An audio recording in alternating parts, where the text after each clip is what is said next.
Pagpasok namin ni Miggy, nasa tabi ng hagdanan nakatayo si Miguel, mukhang alam yata niyang dito ako dumidiretso. Madilim ang kanyang anyo at nakapamulsa siya sa business suit niyang hindi pa nahuhubad habang nakatutok sa aming direksyon. Nag-iwas ako ng tingin, wala siyang karapatan magalit, dahil kung meron man dapat magalit dito, ako iyon. Masayang tumakbo ang bata patungo sa kanya at nagkwento sa buong maghapon naming ginawa, pero wala pa ring nagbago sa kanyang ekspresyon. Nagkunwari akong hindi siya nakita, dumiretso ako sa hagdanan kahit nandun siya nakatayo at nilagpasan siya. Mas gugustuhin ko pang magtago sa akin kwarto kesa makita ang mukha niya, mas lalo lang akong nasasaktan. Anong oras na? Tama bang iuwi ng ganitong oras ang bata? Hindi ka man lang nagpaalam. Mahigpit niyang hinawakan ang braso ko. Napatingin ako roon, pagkatapos sa kanyang mata, kung dati, natatakot ako sa lalaking ito, ngayon hindi na. Bakit, kailangan ko bang ipaalam sa iyo na lalabas kami ng anak ko? Mariin itong lumabas sa akin bibig at nilabanan siya ng masamang titig. Sarkastiko siyang tumawa, anak, talaga bang anak mo? Hindi na ako nagulat sa sinabi niya. Alam kong may alam na siya kaya nga ito ang bukang bibig ng fiancé niya, di ba? Napatingin ako kay Miggy, nakikita ko sa kislap ng kanyang mata ang takot. Lucy, dalhin mo ang bata sa kanyang kwarto, agad namang sumunod si Lucy sa naging utos niya at kinarga ito. Dali-dali itong umakyat ng hagdanan. If you will excuse me Mr. Ventura, matutulog na ako, at wala akong pakialam kung pamamahay mo ito.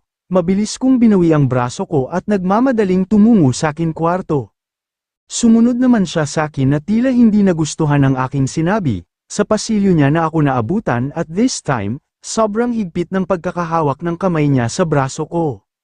All this time pala, alam mong pamangkin ko ang bata pero hindi mo sinabi sa akin, ganyan ka ba ka sa Kim? Sa Kim, natawa ako sa akin sarili, sa Kim pala ang tawag doon sa pagtatago ko sa katotohanan. Hindi ako si Kim Miguel at alam mo yon, kung naging si Kim ako, hindi ko na sana hinayaan ang buhay namin na mapalapit sa'yo. Kung si Kim ako, wala sana si Miguel rito sa pamamahay mo, tapos isusumbat mo sa akin si Kim ako? Hindi ko mapigil ang mapaluha habang isinusumbat yun sa kanya. Naghahalo ang nararamdaman ko ngayon, takot, kaba, galit at sakit. Nakita ko siyang natigilan at napatitig sa akin, matagal siya bago nagsalita. Kukunin ko ang pamangkin ko sa iyo. Isang malakas na sampal ang naibigay ko sa kanya. How could you? Hindi ko na mapigilan ang aking emosyon. Kukunin, pagkatapos mong kunin ang katawan ko. Ngayon ang anak ko, napakasama mo. Hindi mo siya anak, anak siya ng kapatid ko at ng kaibigan mong si Gloria Natividad.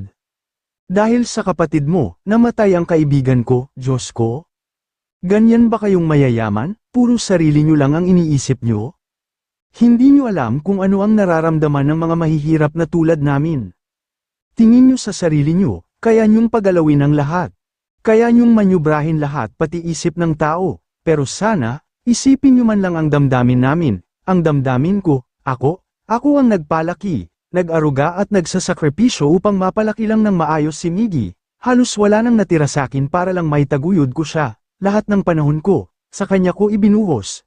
Tapos parang isang bagay mo lang siyang kukunin sa akin, tuluyan na akong humagulhol sa kanyang harapan, binuhos ko na ang lahat ng sakit na nararamdaman ko. Wala akong pakialam kung pagtatawanan niya ako, ang gusto ko lang malaman niya, na sobrang sakit para sa akin ang gagawin niya. Alam kong wala akong panlaban, mayaman sila at kaya nilang bilhin lahat pero hindi kailanman nabibili ang pagmamahal. Binitiwan niya ako, ang kaninang madilim niyang mukha ay naliwanagan. Mabilis siyang tumalikod at iniwan akong umiiyak. Hindi ko alam kung ilang minuto akong nakatayo roon, ang sumunod na ginawa ko ay nag-impake ako. Dali-dali kong tinungo ang bata at umiiyak siya sa pagkakataong ito. Aalis na kami, ayokong dumating ang oras na magising na lang ako na wala na sila, ilalayo ko ang bata hanggat maaga pa. Mommy, umiiyak siya habang yakap ang paboritong robot na laruan. Pinalabas ko muna si Lucy para kausapin si Miggy. Baby, we have to go, aalis na tayo sa pamamahay na ito. Pinahiran ko ang aking luha, ayokong makita niya akong talunan. But paano na si Daddy, please wag na kayong mag-away. Hinaplos ko ang kanyang mukha at ngumiti, ilalayo ka ni Daddy sa akin, Dadalhin ka niya sa malayong lugar. Hindi na tayo magkikita, gusto mo ba yun? Umiling siya at nagpahid ng luha. Ayoko po, niyakap ko siya ng mahigpit. Hindi siya pwedeng ilayo sa akin ni Miguel. Magkakamatayan kaming dalawa. Inimpake ko na ang kagamitan ng aking anak. Aalis kami, bahala na kung saan kami tutuloy. Mabilis kong tinawag si Lucy at sinabing aalis na kami ng bata. Tumango lamang siya bilang tugon at naiiyak na nagpaalam. Bitbit ang bag at karga ko si Miggy nang bumaba ako. Walang makakapagtigil sa akin na umalis dito. Pero iyon ang inakala ko, dahil paglabas ko pa lang ng pintuan, nasa labas ng veranda si Miguel nakatayo. At ngayon aalis ka, madilim ang kanyang anyo. Humugat ako ng maraming hangin at matapang siyang sinagot. Para sa ikakabuti ng anak ko, mapakla siyang tumawa at tinapon ang upos na sigarilyo sa unahan. Ngayon ko lang siya nakitang nagsigarilyo. Sa ginagawa mong yan, mas binibigyan mo ng rason ang pamilya Montevidad na kunin sa iyo ang bata. Nagbago na ang isip ko and if I were you, just stay kung ayaw mong kunin ko siya, dahil oras na itatakas o ilalayo mo ang bata. Kakalimutan ko ang isang gabing minahal kita. Sa kanya ako tinalikuran. Parang ulan na bumuhos ang aking luha, bigla akong nalito sa huli niyang sinabi. Isang gabing minahal niya ako, pagmamahal pala yun sa kanya nung may nangyari sa amin. Hinayaan kong pamatak ang mga luha ko, ang plano kong pag-alis ay tila pinigilan ng panahon. Kung mahal niya ako, bakit sinasaktan niya ako sa malamig niyang pagtrato? Dapat ba akong maniwala sa kanya? Pinilig ko ang aking ulo. Doon sa una niyang binanggit ang dapat kong pagtuunan ng pansin, nagbago na raw ang isip niya. Hindi na niya kukunin ang bata sa akin, at least nasiyahan ako sa desisyon niya. Napatingin ako kay Miggy, umiiyak siya habang sinasambit ang lalaki, tingin niya talaga, ama niya si Miguel. Humugat ako ng malalim, tulad ng pinangako ko sa kanya, kakayanin at titiisin ko ang lahat para sa kanya, huwag lang ilayo sa akin ni Miguel ang bata. Nang gabing iyon, hindi ko na itinuloy ang planong pag-alis. Baka tutuhanan ng lalaki ang kanyang banta. Malayo ang States para sundan ko ang bata at kunin. Dumating si Francine na tahimik na ang bahay, buti at wala siya kanina. Baka sumali siya sa panunumbat ko at awayin niya ako. Sakay ng aking kotse, dumiretso ako sa isang bar. Dito ko lang ipapalipas ang nararamdaman ko. Ring ng ring ang aking phone at si Francine ang tumatawag. Hindi ko ito sinagot, gusto kong mapag-isa. Pinukpok ko ang manibela, galit ako sa akin sarili, masyado akong nagpapadala sa galit ko nang magsinungaling si Leonora, masyado kong pinairal ang pride. Nahimasmasan lang ako ng bahagya nang isumbat niya sa akin ang lahat ng hinanakit niya. May punto si Leonora, masyado akong naging selfish, makasarili, sakim, dati wala akong pakialam sa mga taong naapakan ko, para sa akin, ako ang masusunod at oras na hindi nasusunod ang gusto ko. Kawawa ang taong yon, pero pag oras na itatakas at ilalayo ni Leonora ang pamangkin ko, I will do everything, magstay siya sa pamamahay ko hanggang gusto ko. Nagpreno ako sa gitna ng kalsada at napasapo sa ulo, tila taksong lumilitaw ang luhaang mata ni Leonora sa aking isipan, parang kinukuyom ang puso ko and I hate this feeling. Isang gabi ko lang siyang minahal at tapos na ang gabing yon. Pero bakit ramdam ko ang kakaibang damdamin na nagsimulang umusbong? Simula nung mangyari ang panunumbat ko kay Miguel, hindi ko na napansin na kinibaw niya pa ako kahit simpleng sulyap lang.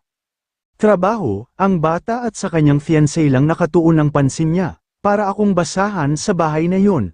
Okay lang, alam ko naman yon ang mangyayari. Nagpapasalamat ako dahil sa umaga, ako ang nagbabantay sa bata sa school, kahit papaano. Nakaiwas ako sa nakakalasong dila ni Francine, si Miguel din ang naghahatid sa amin tuwing papasok at si Sanduan tuwing uwian sa tanghali, half-day lang ang pasok ni Miggy. Maraming nagbago simula nung maangkin ako ni Miguel at simula nung malaman niyang pamangkin ang bata, mas nakakabuti nga binibigyan niya ako ng rason para hindi na siya mahalin pero ang puso ko, ayaw makinig sakin, patuloy pa rin na siya ang tinitibok nito at mananatiling siya lamang. Hoy sampad ng fiancé ko! Papasok na ako noon ng kusina nang tawagin ako ng ganito ni Francine nagkunwari akong hindi siya narinig. Nagsisimula na naman ito sa panggugulo ng buhay ko. Hindi ka ba aalis sa pamamahay na ito? Hindi ko pa rin siya pinakinggan. Nagtuloy lang ako sa kusina pero maarte niyang hinaranggan ang daraanan ko. And where do you think you're going? Kinakausap pa kita. Nakataas ang kilay niya at maarte akong pinamiyaywangan. Pwede ba, wala akong panahon makipag-away sa'yo, mahinahon kong wika, nakipaglaban ako ng masamang titig sa kanya. Wow, Mata Ray, sino ka ba? Samped ka lang naman dito at kung papaalisin kita, magagawa ko. Talaga? Saka ko siya nilagpasan, wala akong pakialam kung fiancé siya ng lalaki. Pareha lang kaming nagmamahal kay Miguel, pero dapat magpasalamat na siya dahil siya ang mahal ng lalaki at pakakasalan nito. Hindi ko naman inaagaw si Miguel sa kanya, kaya nagtataka ako kung bakit ganito kainit ang dugo ng babaeng ito sakin. Wala naman akong kalaban-laban para sa kanya kung tutuusin, isa lang magpapapi, subukan lang niyang saktan ako physically at makikita niya ang hinahanap niya. Abat, hinawakan niya ako sa braso nang lumapit sa amin ang katulong at pinaalam sa akin na tinatawag ako ni Miggy na ngayon nasa bakuran at naglalaro. Matapang na iniwaksi ko ang kanyang lintang kamay at tinungo ang kinaroroonan ng bata. I hate you, gigil niyang pahabol, same to you, pabulong ko lang yun sinabi pero ang totoo ang sarap niyang putulan ng kamay. Habang lumilipas ang mga araw, mas lalong bumibigat ang dalahin ko. Parang nanadya ang panahon sakin, imbes gusto kong itanim sa limot ang pagmamahal ko sa lalaki, mas lalo itong sumisiksik sa pinakasulok ng aking puso, ang hirap, lalo na't nakikita ko silang dalawa ng babae niya, nasasaktan ako pero nagkunwari lang akong okay. Somehow gusto kong pagsisihan yung gabing isinuko ko ang lahat pero kahit baliktaran ko ang isip ko, wala akong makapang pagsisisi. Tulad ngayon, araw ng linggo, matapos namin magsimba, masaya silang naligo sa malaking pool, habang ako ay nandito sa akin kwarto at palihim silang pinagmasdang tatlo mula sa aking bintana na masayang nagtampisaw sa tubig. Dinig ko mula rito ang matinis na halakhak ni Francine, nakaramdam ako ng paninibugho nang makitang inangat siya sa ere ni Miguel, perfect couple silang tingnan. Maganda, sexy, parang labanos sa kaputian at mayaman si Francine, ako, wala akong yaman para mapantayan ang babae. Ano kaya kung makisali ako sa kanila? Kung sa ganda lang naman, hindi nagpapatalo ang kagandahang taglay ko. Ewan at anong pumasok sa isip ko nang simulan kong halongkatin sa drawer yung bagong bili kong swimsuit. Binili ko ito dati nung mamasyal kami ni Miggy para sakaling magyaya ang anak ko.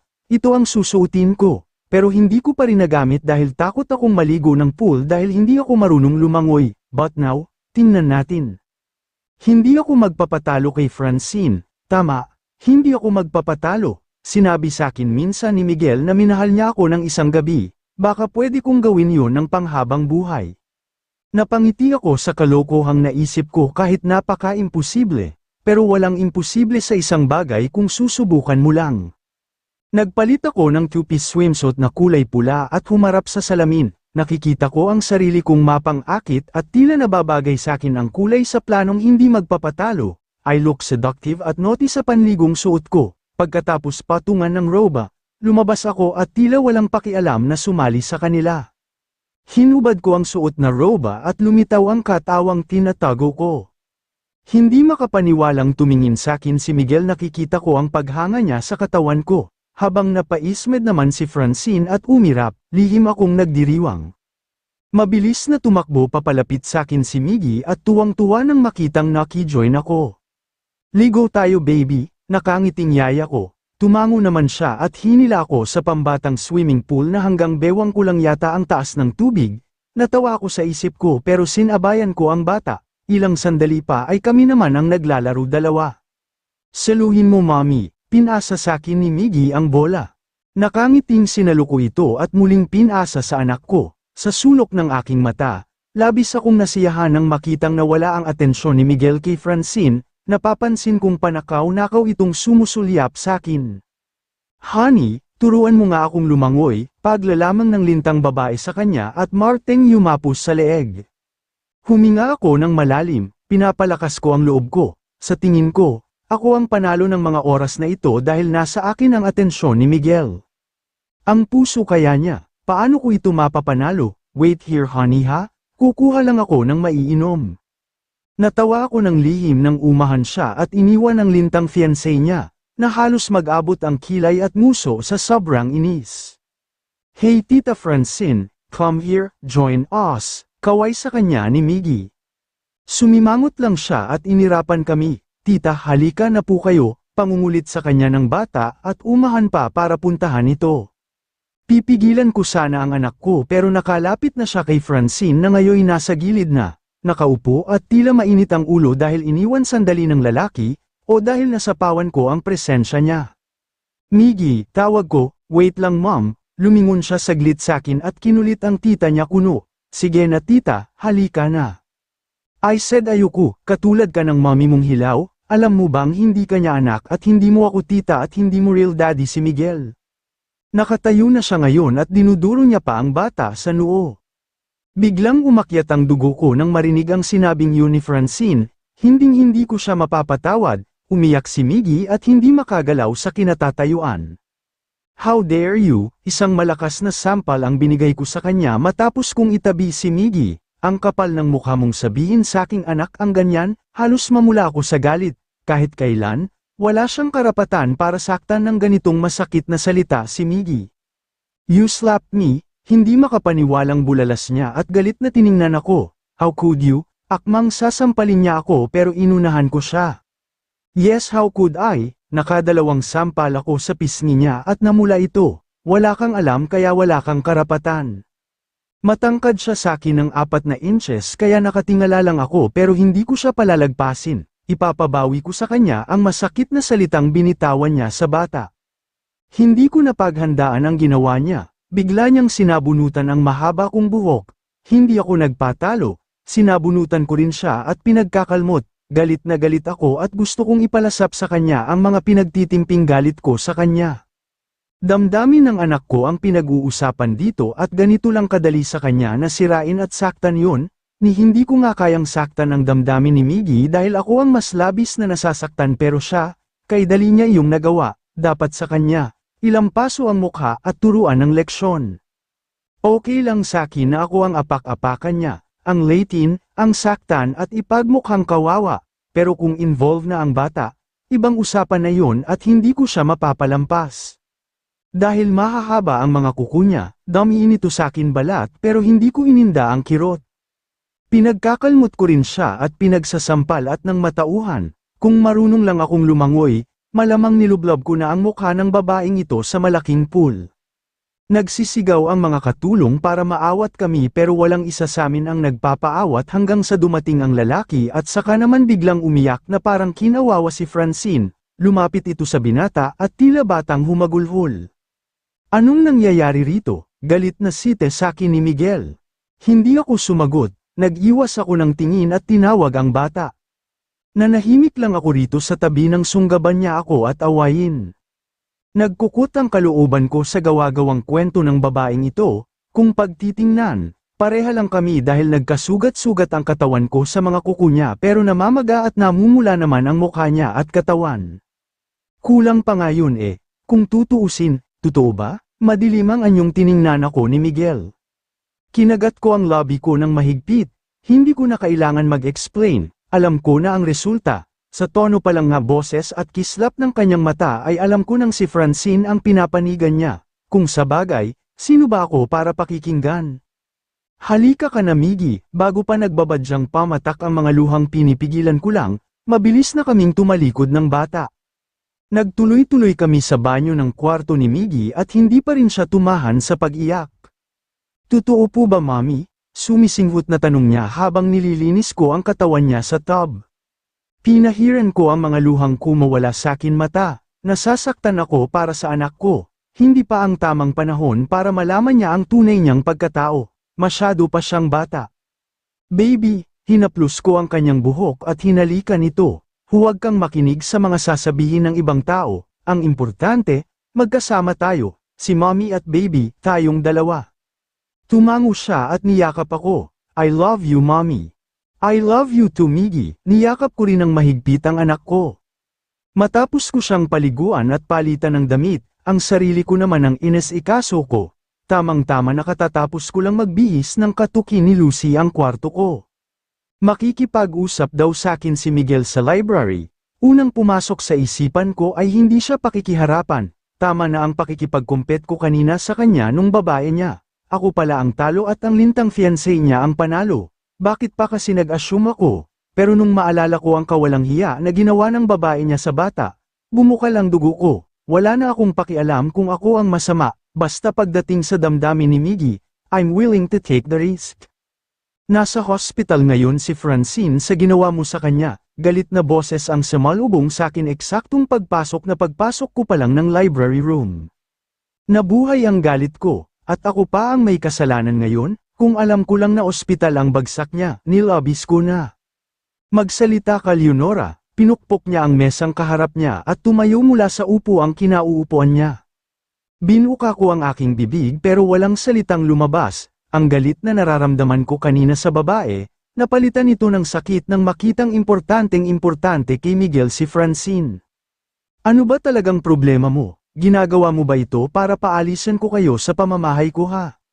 Namasa ang magkabilang gilid ng aking mata at nagsimulang sumikip ang dibdib ko, ang sakit. I'm sorry, nagbaba ako ng tingin, hindi ko kayang pagmasdan ang galit na umalipan sa kanya. Sorry, after mong sinaktan si Francine, all you gonna say is sorry? Sarkastikong mungkahi niya at nangungut siyang tumawa. Look, nagtaas ako ng tingin at sinalubong ang titig niya. I'm sorry kung bakit ginawa ko yun sa kanya. I'm sorry kung sinaktan ko siya pero sana isipin man lang ng iyong fiancé ang damdamin ng anak ko, bata pa lang si Miggy at napaka-inosente pa niya sa mga pangyayari. Kaya wala siyang karapatan na sirain ako sa bata at saktan ng damdamin nito. Pinigil ko ang hindi mapaluha sa kanyang harapan. Hindi ako magpapakita ng kahinaan sa kanya. Hinding-hindi na. Ngayon sinasali mo ang bata, God Leonora. Magsasampa ng kaso si Francine for physical injuries. Napasabunot siya sa kanyang sariling buhok. Hindi ko naman sinabing maniwala ka sa akin. Sino ba naman ako para paniwalaan mo? Isa lang naman akong babaeng matapos ibigay ang puso at katawan sa lalaking minahal ko pero ang lalaking yun, walang ibang ginawa kundi ang saktan at apakan ang puso ko. At ang luha, hindi nakinig, nagsipatakan ang mga yon na parang ulan. Nakita ko siyang natigilan at hindi makahuma. Mahal mo ako? Mabilis akong tumalikod at pinahiran ng mga luha. Pakisabi kay Francine, I'm sorry, at hindi ko mapigil ang humagulhol nang nilisan ko ang room na yon. Nagtungo ako sa akin kwarto at doon binuhos ang sakit at hinanakit ko. Ang sakit pala, ang taong pinipilit kong kalimutan. Mas tila tukso na nahihirapan akong gawin yon.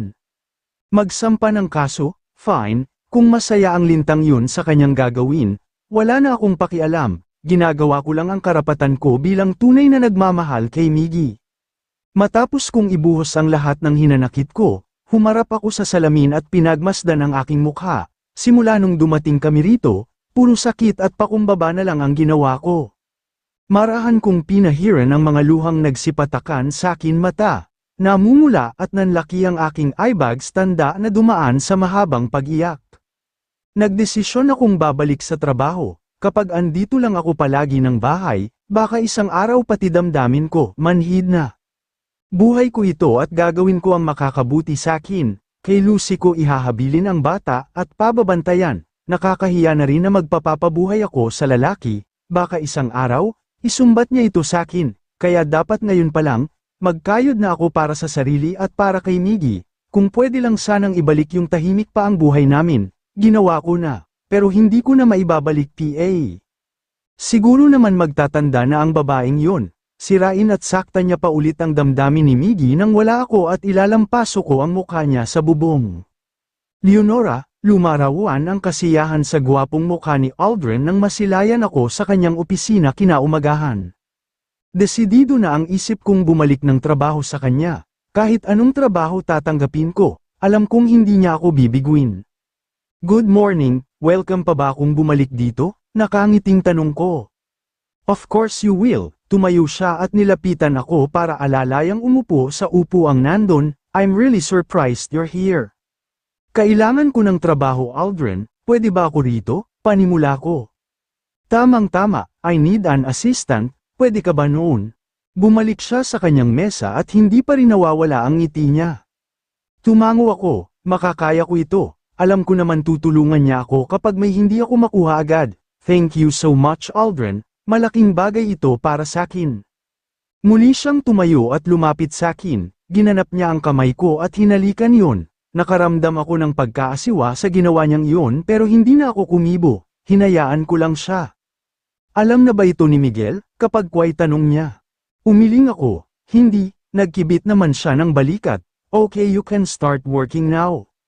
Masaya ako sa isiping tinanggap ako ng binata, nang araw rin yun ay nagsimula ako sa trabaho na inatas niya sakin.